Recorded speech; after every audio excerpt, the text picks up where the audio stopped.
Pada pagi hari ini kita akan melanjutkan kembali terkait dengan pilihan strategi. Jadi kalau pada minggu-minggu kemarin kita sudah melakukan beberapa pendekatan pembentukan sebuah strategi dengan melakukan metode-metode seperti IV, EV, BCG, dan ini akan kita lanjutkan kembali untuk mengetahui bagaimana posisi bisnis atau perusahaan. Dalam pengimplementasian strategi, tujuan jangka panjangnya nanti akan kita lihat jenis strategi yang mana yang paling cocok. Apakah terintegrasi, intensif, diversifikasi, defensif, atau umum dari Michael Porter. Jadi nanti antara tujuan itu berbeda-beda. Kalau yang pertama kali kita kuliah, itu kan ada tujuan jangka pendek, tujuan jangka panjang. Dari pencapaian visi dan misi. Oleh karena itu di sini dijelaskan dalam tujuan itu kita mencapainya pakai apa. Kalau misalkan kita berkebun, alat-alatnya itu apa saja, cangkulnya kita pakai cangkul, pakai tekop atau pakai cetok dan lain sebagainya, atau sabit. Karena kalau tujuan jangka panjang, tujuan jangka pendek itu berbeda-beda nanti pendekatan yang cocok. Yang pertama strategi integrasi. Integrasi ke depan, integrasi ke belakang, integrasi horizontal. Yaitu maksudnya adalah memiliki atau meningkatkan kendali atas distributor pengecer. Jadi ini salah satu kunci bagaimana penjualan itu bisa maksimal, yaitu distributor. Kalau kita memproduksi barang tapi tidak bisa terjual, maka kita juga menjadi masalah tersendiri. Yang kedua ada integrasi ke belakang, yaitu mencoba memiliki atau meningkatkan kendali atas perusahaan pemasok. Ini juga urgent. Karena apa? Karena HPP atau harga pokok itu ditentukan dari pemasok kita, bahan-bahan baku utama untuk produksi. Karena kalau kita bisa menguasai pemasok kita, beda Rp50, Rp100 itu sudah bisa menjadi keunggulan. Karena apa? Kalau dikalikan berapa ton, 1 ton, 500 kuintal, dan sebagainya, itu sudah menjadi nominal yang besar. Yang ketiga, integrasi horizontal, yaitu mencoba meningkatkan kendali atas para pesaing. Jadi kita punya power terkait dengan pesaing, sehingga barang kita itu akan bisa memiliki keunggulan. Jadi pembeli atau pelanggan itu sudah bisa membedakan, oh barang A keunggulannya ini, barang B keunggulannya ini. Kalau kita copy paste dari produk yang dimiliki oleh pesaing, otomatis kita tidak punya diversifikasi yang khusus. Jadi pasti akan mempertimbangkan harga yang lebih murah dan bagus kualitasnya. Nah, kalau kita di bawah pesaing kita, otomatis kita akan langsung kalah. Berbeda ketika misalkan kita punya ciri khas yang sangat unik dan tidak bisa ditiru oleh orang lain atau pelanggan atau pesaing, maka kita masih bisa memiliki power untuk menentukan harga kita sendiri. Contohnya kira-kira produk-produk yang misalkan ya kayak produknya tuh aslinya kayak biasa sih, tapi cuman harganya kok mahal.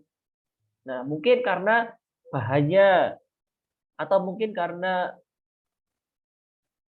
apa ya, merek atau brandnya itu sudah lama sehingga menjadi harga tinggi. Meskipun harganya tinggi, tapi pelanggan tetap masih mau membeli. Yang kedua ada strategi intensif, yaitu bagaimana kita penetrasi pasar, mencari pangsa pasar lebih besar untuk produksi barang jasa pemasaran yang gencar. Nah, kenapa kalau di dalam bisnis itu tidak bisa stabil? Karena kalau kita stabil atau stagnan, itu malah bahaya. Sehingga orang bisnis itu passionnya tinggi, bukan karena lebih kepada tidak bisa masuk ke lini perkantoran seperti itu. Tetapi orang yang memiliki passion itu malah mudah bosan ketika masuk perkantoran atau yang lingkungan stagnan. Mereka lebih memilih lingkungan yang fluktuatif. Jadi mereka itu kalau misalkan pengusaha-pengusaha tidak inovatif, tidak mencari pangsa pasar, ya produk mereka tidak akan terjual banyak atau pangsa pasar mereka tidak akan besar. Yang kedua, pengembangan pasar, yaitu memperkenalkan produk yang ada ke wilayah baru. Nah, ini kita juga harus menjajaki kira-kira produk yang saya produksi itu pangsa pasarnya di mana yang paling cocok. Karena belum tentu yang di wilayah Jawa, Kalimantan, Sumatera, atau bahkan wilayah timur, Papua, itu juga sama cita rasanya. Misalkan kalau Indomie biasanya mengeluarkan rasa-rasa yang berbeda-beda. Ada yang mungkin di Kalimantan, meskipun sama-sama ayam bawang, mungkin bumbu-bumbunya sudah berbeda. Yang ketiga, pengembangan produk, yaitu mencoba meningkatkan penjualan dengan memperbaiki produk atau mengembangkan yang baru. Nah, ini juga penting terkait dengan pengembangan produk. Meskipun produk kita sudah terjual laris, otomatis kita harus memikirkan kira-kira titik di mana pelanggan saya akan jenuh. Karena kan kalau misalkan ya mungkin pelanggan akan loyal, tetapi tidak apa ya, ketertarikannya mungkin akan berkurang. Contohnya kalau misalkan ya ada brownies, brownies dulu kan waktu viral-viralnya Amanda itu kan yang paling laris. Akan tetapi apakah sampai sekarang Amanda itu masih tinggi seperti dulu? Kan tidak. Amanda sendiri pun melakukan beberapa diversifikasi produk, yaitu melakukan varian-varian yang baru. Sama halnya juga kalau misalkan pebisnis itu juga harus memiliki diversifikasi produk, yaitu pengembangan produknya, entah itu menjadi produk baru atau disempurnakan atau diperbaiki. Tidak hanya pada produk saja, tapi juga jasa sendiri pun pasti akan melakukan beberapa inovasi-inovasi terbaru untuk menghindari kejenuhan dari pelanggannya. Integrasi diversifikasi. Yang pertama, diversifikasi konsentrik, yaitu menambah produk jasa baru tetapi masih terkait. Nah, kalau misalkan kita jual beli online, terus kita misalkan ya, kita hanya menjual satu produk saja, itu kan peluang kita menambah keuntungan akan terbatas. Berbeda halnya ketika di online shop kita ada beberapa produk, itu maka meskipun produk utama kita A, karena ada di katalog itu B, C, D, dan menarik, maka bisa saja pelanggan itu menambah, oh ini kok menarik dan murah, saya sekalian aja lah, biar nanti misalkan dapat bonus ongkir dan sebagainya. Yang kedua, diversifikasi konglomerat, yaitu menambah produk jasa baru yang tidak terkait dengan produk jasa atau lama. Nah, ini perlu hati-hati kalau misalkan produk kita berbeda, tidak berkaitan sama sekali. Karena kenapa harus ada perbedaan jasa atau perbedaan produk yang lama? Karena ini bisa menjadi sebuah solusi terkait dengan siklis atau produk musim. Yang mana kalau kita misalkan ya jualnya makanan. Nah, kita membuat produk baru yaitu minuman. Karena apa? Kalau misalkan makanannya tadi menurun, mungkin karena hujan, maka makanannya menurun, maka minumannya yang naik, minuman hangatnya dan sebagainya. Atau yang berbeda, minuman dingin, minuman panas, es krim dengan minuman panas, maka itu akan saling melengkapi. Jadi kalau di investasi itu kan ada portofolio, yaitu beberapa produk yang berbeda dikumpulkan menjadi satu, yang mana akan saling mengurangi risiko. Yang ketiga, diversifikasi horizontal, yaitu menambah produk atau jasa baru yang tidak berkaitan dengan pelanggan saat ini. Nah, ini yang juga paling rawan ya, kalau kita tidak berhati-hati, kita menjual produk kita yang mana pangsa pasar saat ini itu tidak ada di situ, itu otomatis kita harus mencari pangsa pasar baru, yang mana belum tentu bisa diterima. Oleh karena itu, kita juga harus mendalami ini. Apakah peluangnya besar atau tidak. Karena dengan meluncurkan produk baru yang bukan dari kebutuhan pangsa pasar kita, tingkat risikonya juga tinggi. Akan tetapi jika sukses, otomatis bisa saja 2 kali lipat, pangsa pasarnya bertambah. Yang selanjutnya strategi defensif, yaitu rasionalisasi biaya. Mengelompokkan ulang melalui pengurangan biaya dan aset terhadap penurunan penjualan dan laba. Nah, ini teman-teman perlu perhatikan kalau kita melakukan bisnis, otomatis yang paling sensitif adalah biaya. Biaya entah bahan baku, distribusi, atau biaya terkait dengan pengurangan biaya tadi, yang bahan baku, distribusi, operasional, atau asetnya. Nah, aset misalkan perlu beli alat ini, alat itu, perlengkapan ini, perlengkapan itu, otomatis dia akan mengurangi laba dan penurunan penjualan dan laba. Jadi perhatikan juga, jangan sampai saya harus beli pokoknya bulan depan ini, tapi penjualannya turun. Nah, itu harus ada antisipasi, karena kalau misalkan penjualan turun, otomatis penerimaan kasnya juga akan berkurang. Kalau kasnya berkurang, nanti dipakai buat beli perlengkapan atau aset, otomatis nanti untuk modal operasionalnya, modal pasokannya tadi, pasokan, distribusinya akan berkurang juga. Yang kedua ada divestasi, yaitu menjual satu divisi atau sebagian perusahaan.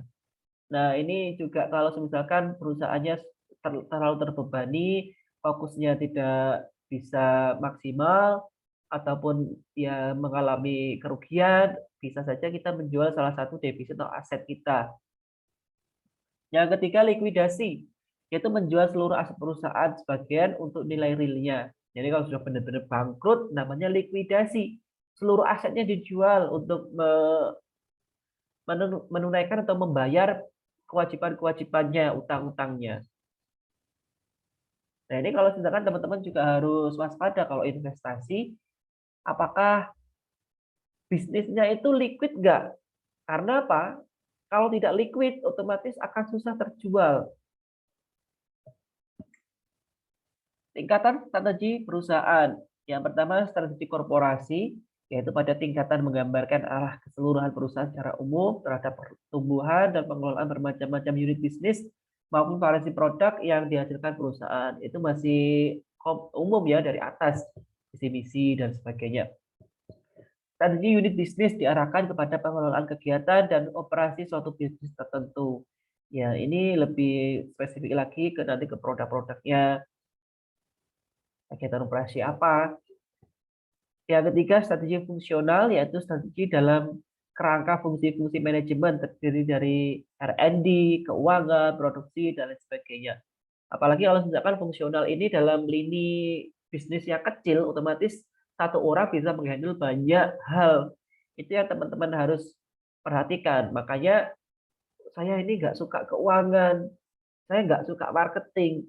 Ya, kalau teman-teman terjun di dunia bisnis itu nggak bisa milih-milih, tapi semua teman-teman harus menguasai basicnya. Kecuali kalau teman-teman punya karyawan, ya karyawannya yang bekerja. Kalau sedangkan teman-teman memulai dari nol, dari bawah, ya teman-teman ya pasti akan menghandle keseluruhannya.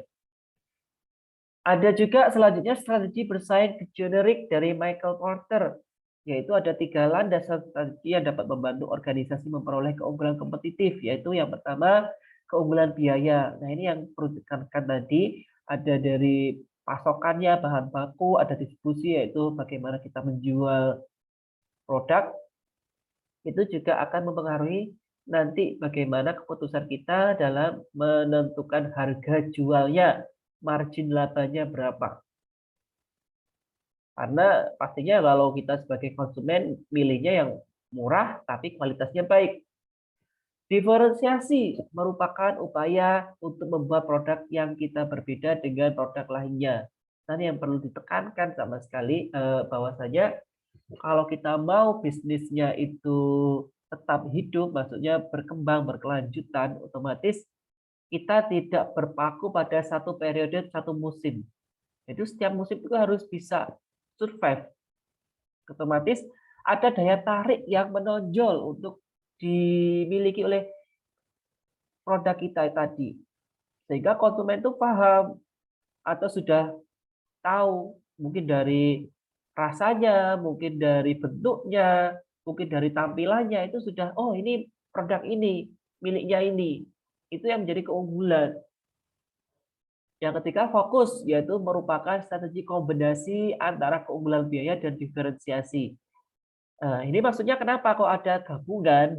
Yang pertama mungkin biaya, keunggulan biaya. Biayanya murah, tapi kualitasnya juga kurang bagus. Tetapi kalau diferensiasi, produknya spesifik, bagus, tapi biayanya mahal, harga jualnya mahal. Sedangkan fokus ini lebih mencari titik tengahnya antara biaya murah dengan mungkin diferensiasinya juga produknya bagus.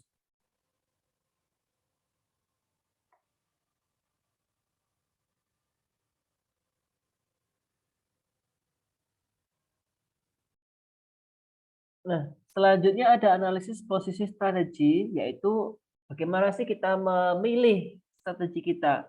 Yang pertama tadi input. Nah, input ini kita menganalisis faktor-faktor internal, eksternalnya. Menganalisis, nanti kita susun, memilah-milah mana yang menjadi potensi keunggulan, kelemahan, ancaman, dan peluangnya berdasarkan dengan matriks. Ada SWOT, SPACE, IE, BCG.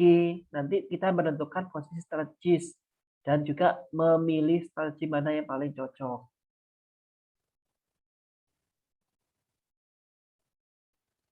Analisis posisi strategi itu ada 3 tahapan. Yang pertama tahapan input, yang kedua tahapan pencocokan, yang ketiga tahapan keputusan. Nah, setiap tahapan ini kita bisa menggunakan metode yang sesuai.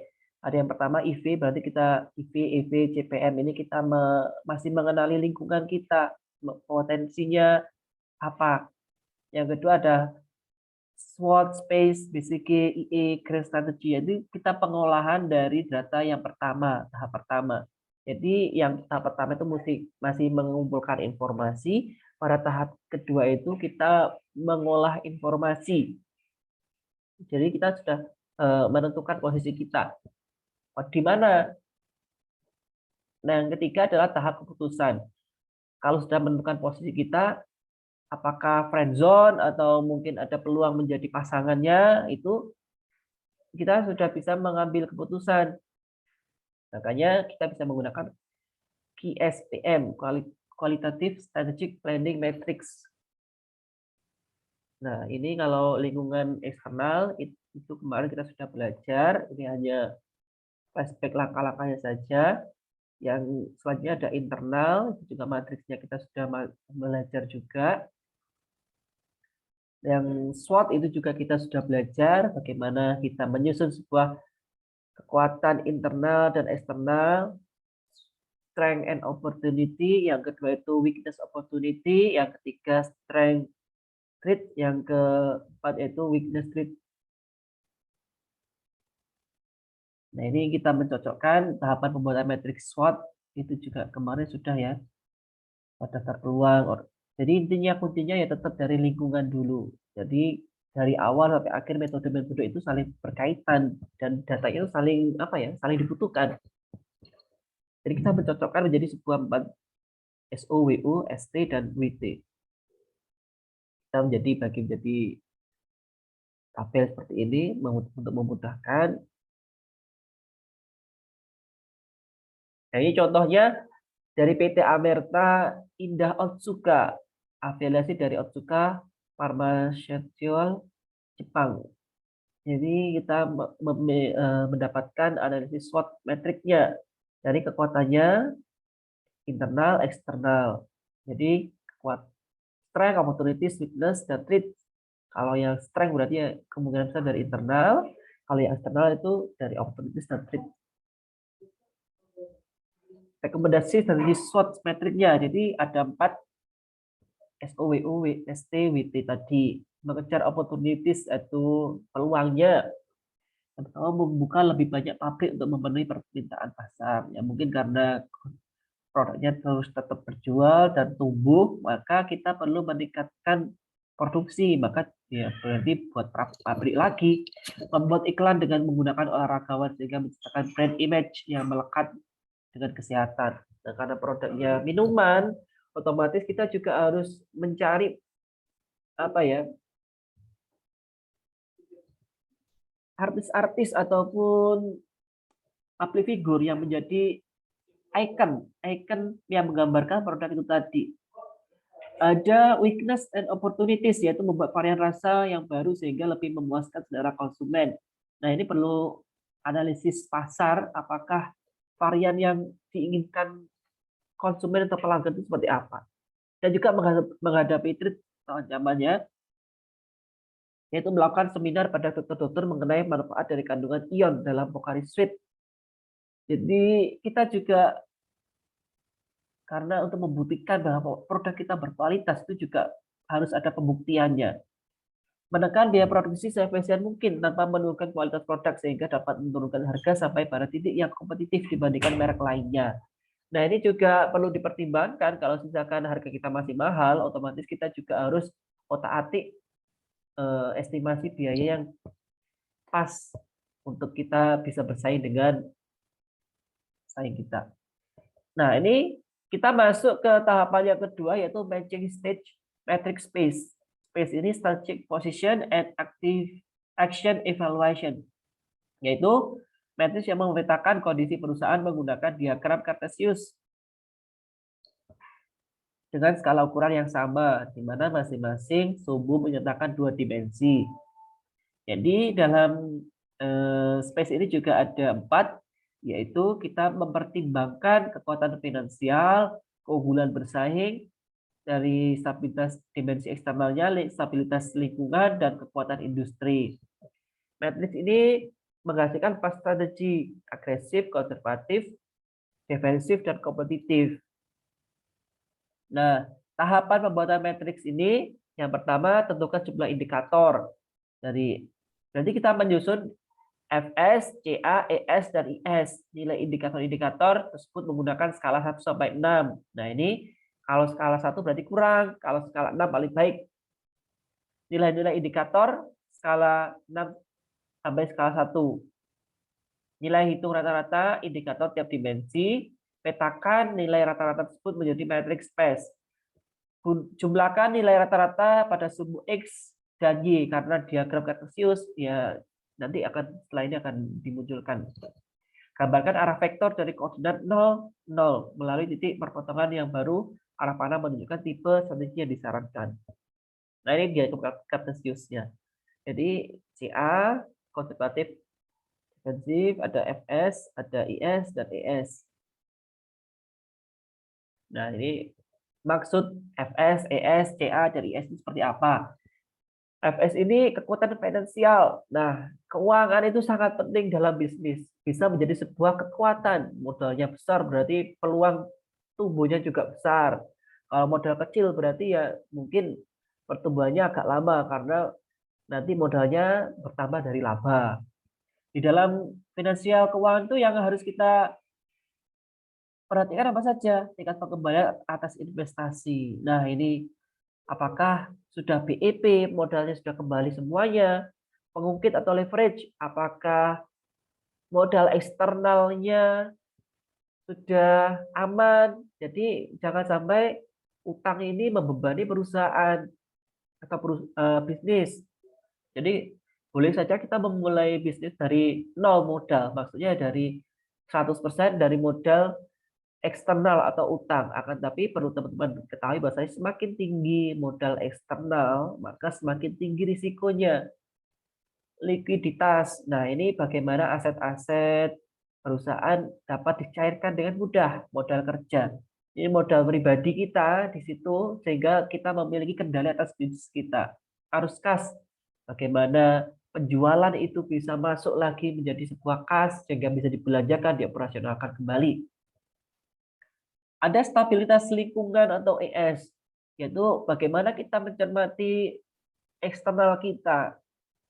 Jadi kita tidak bisa berpacu pada internal saja, internalnya bagus, tapi eksternalnya kita tidak memiliki strategi, otomatis masih akan terkendala.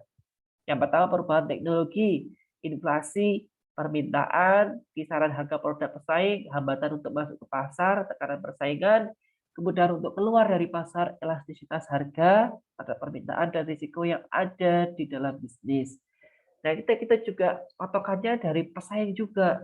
Bagaimana kita menentukan harga, bagaimana kita membuat sebuah promosi, bagaimana kita mencari pelanggan kita, bagaimana kita menjual, itu juga akan berpengaruh juga.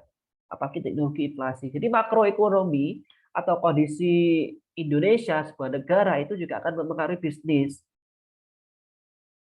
Makanya kalau misalkan Indonesia kuat, ya karena UMKM-nya kuat. Bisa seperti itu penggambarannya juga. Keunggulan bersaing, yaitu dari pangsa pasar, kualitas produk, siklus hidup produk, kesetiaan pelanggan, utilisasi fasilitas pesaing, pengetahuan teknologi, kontraktor pemasok dan distributor. Yaitu kita menonjolkan dari apa ya, produk kita itu tadi. Bagaimana pasar kita merespon terhadap produk kita, bagaimana kualitas produk kita terjaga. Jadi kadang kalau UMKM itu bisnisnya itu di awal semangat, tapi ketika sudah laris itu akan menurunkan kualitas. Jadi mereka lenanya di situ. Karena mereka menurunkan kualitas, otomatis ya pelanggan yang sudah loyal itu akan, loh, rasanya kok berbeda ya dari yang sebelum-sebelumnya. Otomatis mereka akan tidak loyal lagi. Itu yang harus kita jaga. Belum tentu produk kita laris, tetapi dengan menurunkan kualitas kita, respon dari pelanggan itu masih sama. Jadi pelanggan itu kan, kita kan apalagi kalau makanan ya, makanan terus kita cocok di awal, kita beli, oh enak. Ternyata 1 tahun berikutnya kok rasanya sudah berbeda ya. Itu kita akan tidak akan loyal lagi. Bagaimana kita juga mengadopsi teknologi untuk menambah kualitas produk kita juga sangat penting. Kekuatan industri, yaitu potensi pertumbuhan, potensi laba, stabilitas keuangan, teknologi, know-how, utilisasi sumber daya, kemudahan masuk ke pasar, produktivitas, utilisasi, kapasitas, itu juga akan berpengaruh juga. Bagaimana kapasitas kita untuk produksi, itu juga akan menentukan perkembangan bisnis.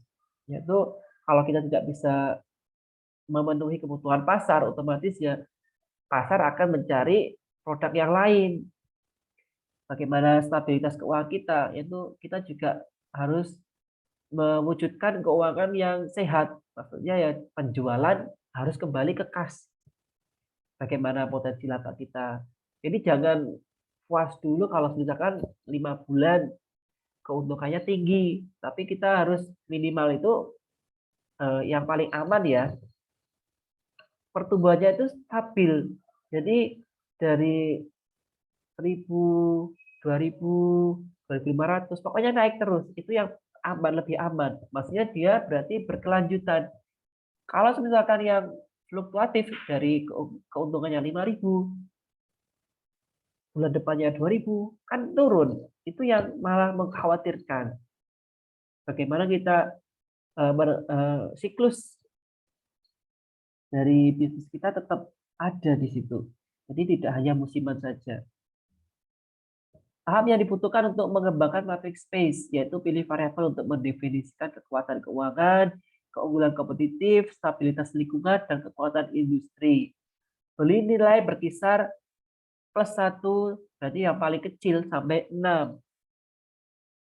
Maka untuk masing-masing variabel yang membentuk Fs dan Is, beri nilai berkisar antara 1 hingga -6. Masing-masing untuk variabel yang membentuk Es dan Ca. Jadi kalau yang Fs dan Is itu nilainya antara 1 dengan sampai 6, kalau yang Ca dengan Es itu -1 dengan -6. Karena kan ada 4 ujung tadi. Berarti yang ujung yang atas dan ujung yang kanan itu positif, yang ujung kiri dengan ujung bawah itu negatif.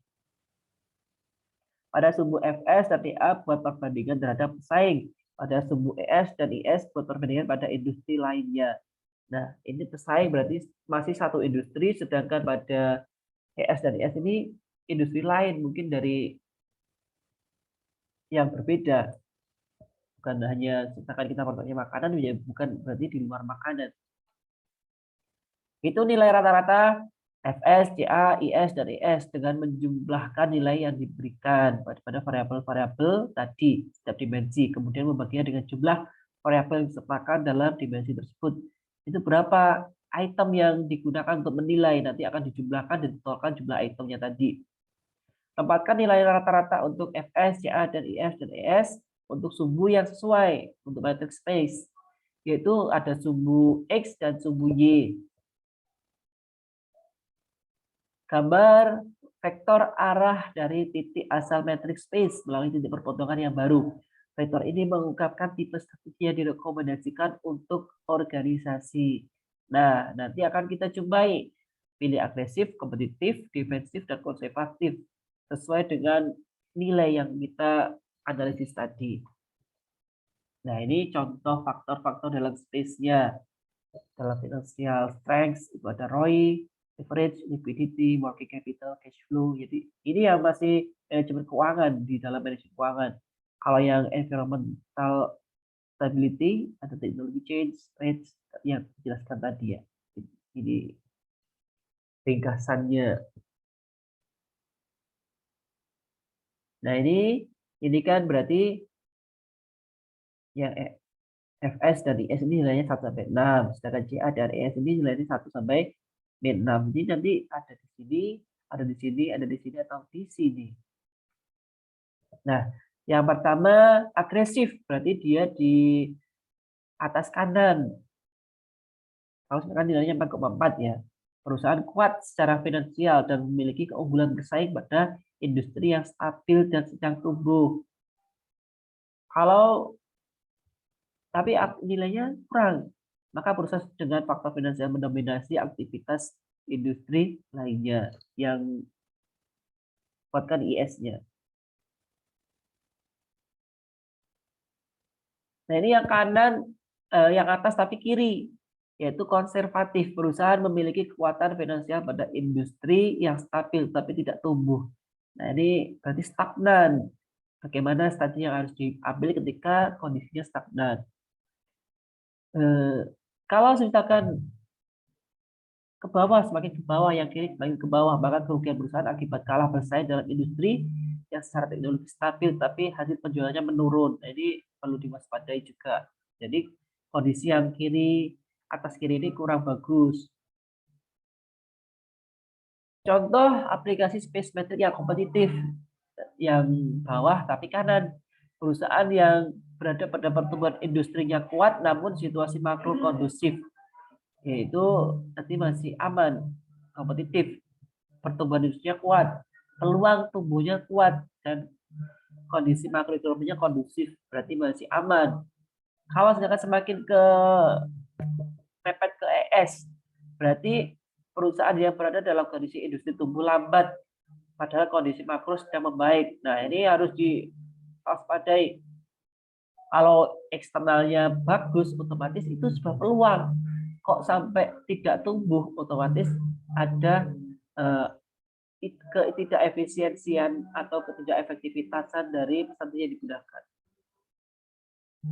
Ya, ini yang defensif, yaitu yang bawah tapi kiri. Perusahaan dengan posisi persaingan yang sangat lemah dan tumbuh negatif pada situasi makro yang stabil. Ini juga yang area yang kurang bagus. Ataupun mendekati ES, berarti perusahaan dengan daya saing tinggi namun kondisi makro sedang sangat lemah. Jadi kebalikan dari yang tadi, yang kompetitif. Nah, ini contoh yang Otsuka tadi ya. Ini masih contoh dari Otsuka dan space metric-nya, yaitu financial position-nya, profitabilitas, solvabilitas, dan ada ROE, return on equity, ROE. Nah, ini yang mereka menggunakan ini karena sudah memiliki laporan keuangan. Bagaimana kalau sebenarnya teman-teman bisnisnya masih kecil dan belum memiliki laporan keuangan, ya itu harus teman-teman estimasikan sendiri, karena yang seringkali saya sampaikan bahwasanya pencatatan keuangan perusahaan itu sangat penting, menjadi data yang bisa digunakan untuk perencanaan, evaluasi, strategi. Ada juga Yang industri positionnya, potensi pertumbuhan untuk industri minuman isotonik tergolong tinggi, kemampuan teknik juga tinggi, produktivitas juga tinggi, stability position jadi ini dinilai semuanya. Nah, kalau kita lihat dia masuk ke 2,3. Yang mana rekomendasi dari Space Matrix adalah aggressive strategy. Itu pengembangan pasar, perusahaan untuk memasuki pasar kalangan menengah ke bawah dengan menciptakan produk yang lebih murah dan tetap kompetitif.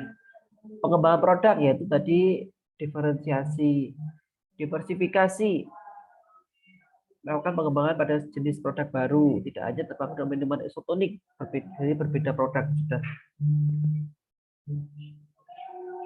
Tahap ketiga matching stage Madrid IE. Ini untuk mencari VCG yang kemarin kita sudah bahas. Ada stars, question marks, cash, cost, dan dogs. Nah, ini yang bahasan kita terakhir yaitu contoh model growth strategy, yaitu ada kuadran 1, kuadran 2, kuadran 3, dan kuadran 4. Nah, ini masing-masing memiliki arti. Pertumbuhan pangsa pasar cepat, keuangan posisi persaingan kuat, posisi persaingan lemah, dan pertumbuhan persaingan yang lemah. KSPM ini alat untuk menentukan merekomendasikan pilihan strategi atas dasar pendapat ahli atau praktisi. Expert choice juga melibatkan unsur intuisi, yaitu pengalaman berarti ya. Didasari oleh case sukses, faktor internal dan eksternal terpilih. Menetapkan pilihan yang paling menarik atau terpercaya, layak diterapkan, atau secara konseptual disebut sebagai upaya menetapkan relatif attractiveness. Itu kalau di dalam KSPM ini berarti kita juga mempertimbangkan praktisi dan berarti teoritis dan juga intuisi berarti pengalaman. Nilainya dari nilai 1 sampai 4. Kalau nilai 1 berarti tidak atraktif atau tidak ada keterkaitan. Kalau nilai kedua berarti mungkin atraktif, kalau nilai 3 atraktif dan nilai 4 itu paling atraktif. Nah, tahapannya bagaimana kita membuat acara kerja KSPM. Ada 6 tahapan. Yang pertama, pasti kita menggunakan matriks SWOT, EV, meminimal 10 kriteria ya. Jadi 10 kriteria yang digunakan. Tahap yang kedua, bobot masing-masing pembobotan. Tahap ketiga adalah menyusun matriksnya. Tahap yang keempat, menetapkan AS, yaitu attractiveness scores masing-masing strategi. Tahap yang kelima tadi hitung totalnya. Tahap yang keenam, menjumlahkan dan menuliskan strategi yang menjadi pilihan utama dan seterusnya. Jadi kalau kita contoh KSPM-nya ada beberapa faktor, minimal 10 kunci. Lama-lama penilaiannya dari 1 sampai 4. Contoh kasusnya seperti ini, berarti kita harus sebuah perusahaan garment sedang mengkaji untuk melakukan yang dianggap paling tepat sesuai dengan situasi internal dan eksternalnya atau lingkungan. Kasus ini memberikan contoh bagaimana konsep formulasi strategi menurut Fed David ditetapkan. Nanti kita menyusun input stage dari matriks IV, GP, dan menyusun matching stage yaitu SWOT, space, PCG, IE, dan GS. Selanjutnya menentukan decision atau keputusan matriks KSPM dalam matriks KSPM ini dan juga formulir daftar isian. Nah, ini langkah pengembangan beberapa contohnya. Jadi kita matriksnya tetap kita itu cari space SWOT-nya dari masing-masing tadi matriks. Apa strategi pilihannya? Nah, ini kuncinya minimal 10. Matriks SWOT-nya kita susun 1, 2, 3, 4, 5, 6, 7, 8, 9, 10, 11, 12, 13. Ada 13. Jadi SO, ST, WO, WT. Nah, ini masing-masing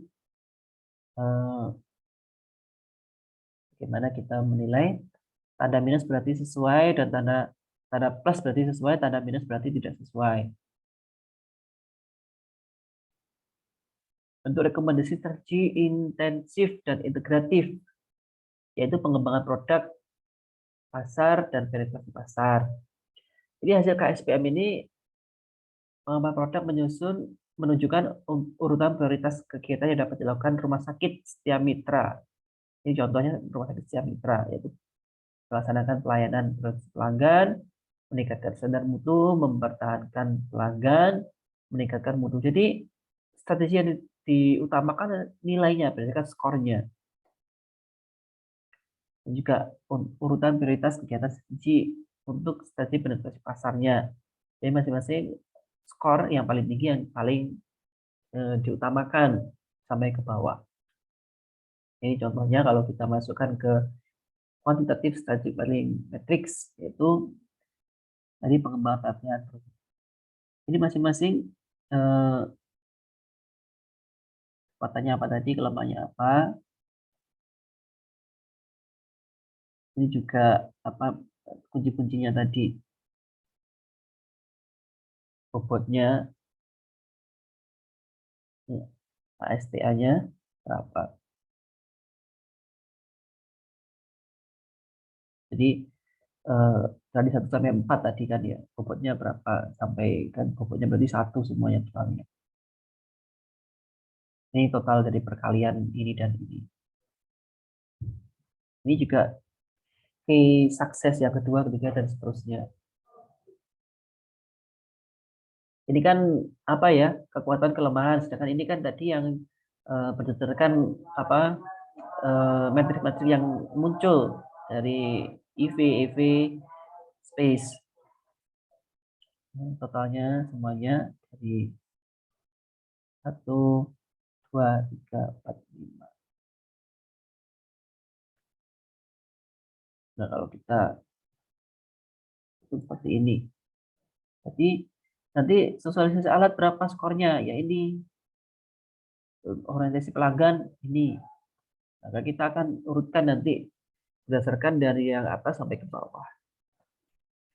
Baik, itu tadi penjelasan saya terkait dengan materi, analisis posisi, dan pilihan strategi.